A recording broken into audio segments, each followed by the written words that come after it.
Hi everyone, I'm here with Peter Mangano, the chairman of White Rock Minerals. White Rock is an ASX-listed near-term gold production company with 3 key assets in a number of Tier 1 mining jurisdictions. Welcome, Peter. Great to have you here. Thank you, Casey. I'm very pleased to be here. Thanks for coming on, Peter. I think we'd love to learn a little bit about your background, Peter, and your experience in the mining and financial market space for everyone listening. Okay, every time I do this, I sort of feel older and older. I've been in the mining sector for almost 40 years of my life now. I started as a metallurgist way back in the dim dark ages after I graduated from university, and I spent probably about 15 years of my life as an operating metallurgist at various mines around Australia. I then moved into a corporate environment in head office crunching numbers and then stepped across into the broking sector. I was a sell-side analyst for many years. I eventually ended up working with Citigroup, who transferred me to New York, where I became deputy head of research for Citigroup in the Americas. I came back to Australia some years ago and I joined the buy side and worked with what was then Colonial First State in the Global Resource and Energy Fund for about 6 years. So in one way or another, for most of my life, I've either run mining companies, analysed mining companies, or invested in mining companies. And over that time, I've seen operations of mining companies literally all over the world. Great. Very interesting. And I think everyone can safely say that you have a lot of experience and are excited to see that you've joined the board of White Rock. Can I ask you what drew you to the company and ultimately made you make the decision that you'd like to join the board? Yeah, look, I look at a number of opportunities like this, and the key motivator is always the same. It's the assets. I've been doing this long enough to be able to assess whether the underlying assets are good or not. And if the assets are good, you can generally do something with that. And in the case of White Rock, the assets are good, if not to say very, very good. And that was the key motivator.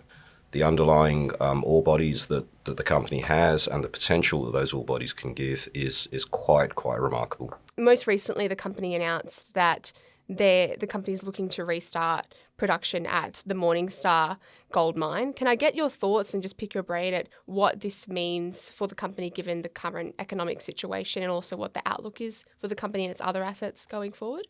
Look, having an operating mine in Victoria is an asset that I think the market generally undervalues. And there's other projects I've been involved in quite recently in Victoria where trying to get an attractive deposit up to the level where it gets granted a mining license is hugely difficult. So to actually have an operating mine is an enormous positive for the company, in addition to which all the assets are in place. So the restart is actually a fairly low-cost restart.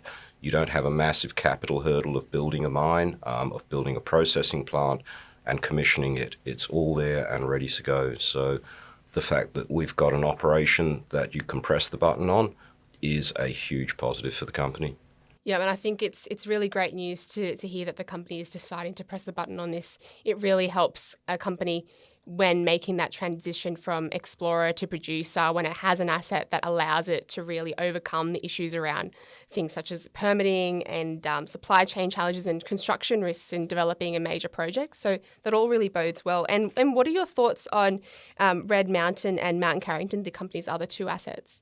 Look, the Mount Carrington deposit was always going to be a very, very small project for the company. It had a tiny footprint and it was surrounded by other leases which were held by Thompson.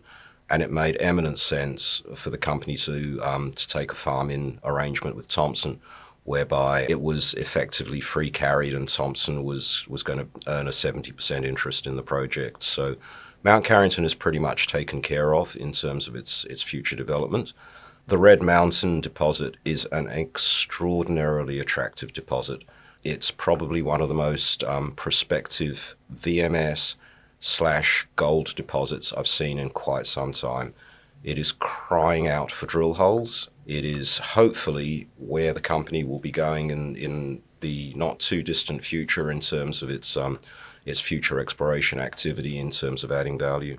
Great. Thanks, Peter. It's really good to see how much conviction you have behind your views on the company's assets. So thanks for that. What would you say to any listeners who are looking at White Rock as a potential investment? Look, the market has punished the resource sector in general and the small end of the resource sector in particular over the last few months. This is just the cyclical nature of a cyclical business. My personal view is that buying assets that are deeply discounted, where the underlying value of the asset is demonstrably clear, is probably one of the most proven ways of creating value over the medium to longer term. And so I joined White Rock on the basis that the assets were so deeply discounted and the upside was so considerable that this really had only one way to go. And I hope to be talking to you at some point in the future and saying, there, I told you so. Great. Thanks, Peter. We'd love to hear you say that too. So thank you.